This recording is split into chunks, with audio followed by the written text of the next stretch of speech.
Hello, everyone, and welcome to today's webcast. It's been a while. I've missed you, so I am very glad to be here with you today. I want to take a moment and thank Inner Engineering and Sadhguru for taking the time to support today's webcast, and I'm going to tell you more about that in just a minute. I had talked a little bit before how actually I shouldn't say I talked about it. I've been posting and I told you all that I was going to be posting some really cool videos and information from Sadhguru, and I've been posting them all week long. I don't know if you had a chance to take a look at it. I've been working with them on a project, and not only that, I went ahead. They've been kind enough to let me take the course of inner engineering. And I was like, you know what, this sounds right up my alley. It sounds exactly like what we kind of talk about here. And it is that. I love that it just aligns so much with my philosophy and my theory. Of course, he's got a much better way of explaining it than I do in the 20 minutes that I do here. It's a 7-day course. But anyway, it's really interesting. And I'm in the middle of it right now. And I've got to say that it's been very, how shall I say, it's a good addition to the foundation that I already have. And I highly recommend it for anybody. One of the things, and I talk about a lot here, and that's the title of today's talk, is reaction versus proaction. And he covers that in more detail, but, you know, it reminded me how much we as in our day-to-day lives, no matter how spiritual we are, no matter how much we think we know about the mind and consciousness, or how much we feel that we're sovereign, mental minds, where we have a sovereign mind, we think for ourselves. But the reality of it is that we do a lot of reacting. We do a lot of compulsive behavior, compulsive reaction, versus taking that moment to pause and to feel, or shall I say, sense our higher consciousness to allow us to be proactive versus reactive. That was one of the big aha moments that kind of reawakened within me when I heard him talk about that. But again, it took it to another level that, if we think about it, the way that we're raised, the schooling that we have, the way that we're raised by our family, the friends that we have, the way we look at media, what kind of media we look at, it kind of becomes, I hate to say the word, a certain programming on how we react to things around us. Do we react? Do we proact or do we react? And we never ask ourselves that. How much of it is truly sovereign thinking? How much of it is reactive? Anyway, so I'm going to get into that more a little bit in a second, but I just wanted to say that's what I loved about the course, is that it's called Inner Engineering. And it's kind of like taking, well, the way he says that, you come into this body without a manual.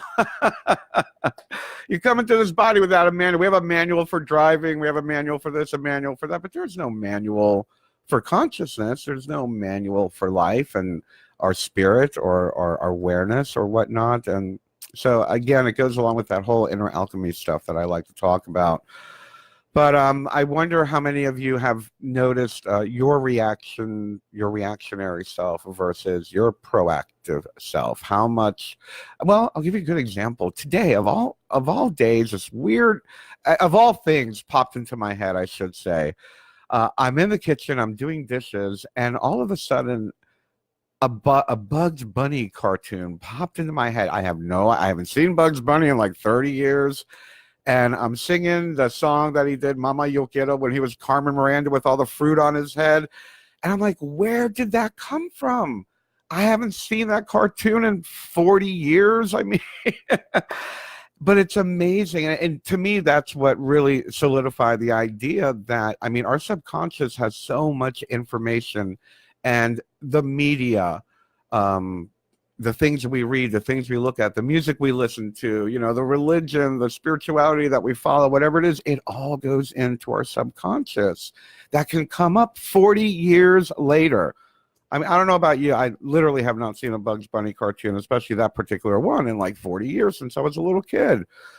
And how is it still there? It's still there. Our brains, I mean, if we think about it, our brains are like hard drives with like so much storage. And I joke around that I have a bad memory about what happened last week because I filled up my memory card in my head, just has like, 50 years worth of data, and I've got to erase some of it to make room for more information. But it does. We hold on to it. Our subconscious mind, just beneath the layer, has so much of everything that we've seen, everything that we felt, everything that we heard.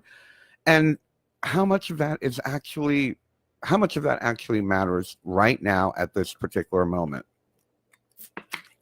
All right, so what do I mean by that? We live our lives in our head most of the time, let's face it.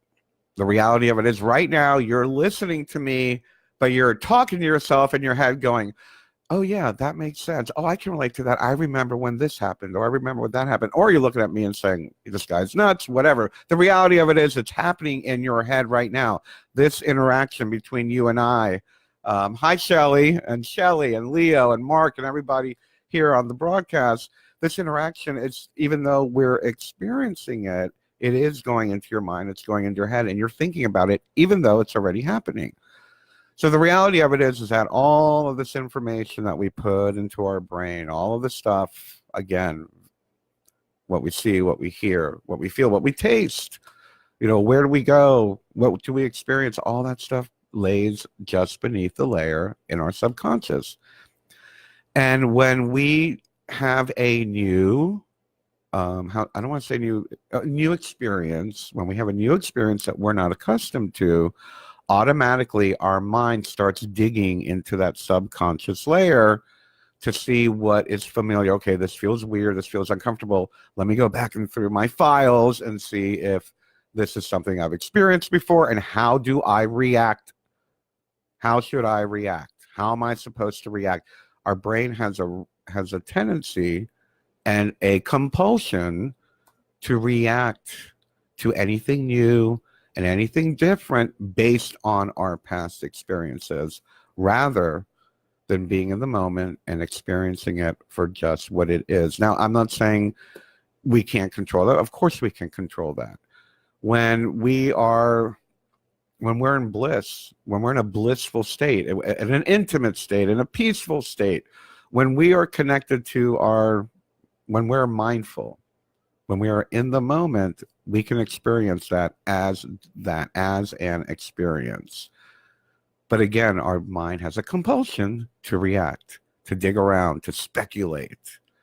So I found that to be very interesting, and just some food for thought for you today to think about. I wanted to let you know I have to leave soon. Actually, I have to leave now. I came on. I am going to be on another Facebook channel in just a few minutes, in about 15 minutes. I'm going to be on Spirit World Travel. They're going to be interviewing me. Just go to their Facebook page, Spirit World Travel. I'll be on for an hour. I'm going to be talking about my new edition of my book and the new workshop that I am developing. And actually, I've developed it. I just haven't debuted it yet. And we'll be talking about that. And again, I want to thank Sadhguru and Inner Engineering. Go to innerengineering.com. Find out more about that. I'm loving the course. I'm almost done with it. I'll tell you more of what I got out of it when I'm done with it. But again, I just wanted to do a quick hello and thank you all. I missed you. And I'll be back here on my page for my regular webcast at 2 p.m. tomorrow. We're going to be continuing with the elements, the magical elements, and how to balance them. I believe we're on to fire. So the one of transition. So I'll see you tomorrow. I love you. Whoop. Bye-bye. Have a good night.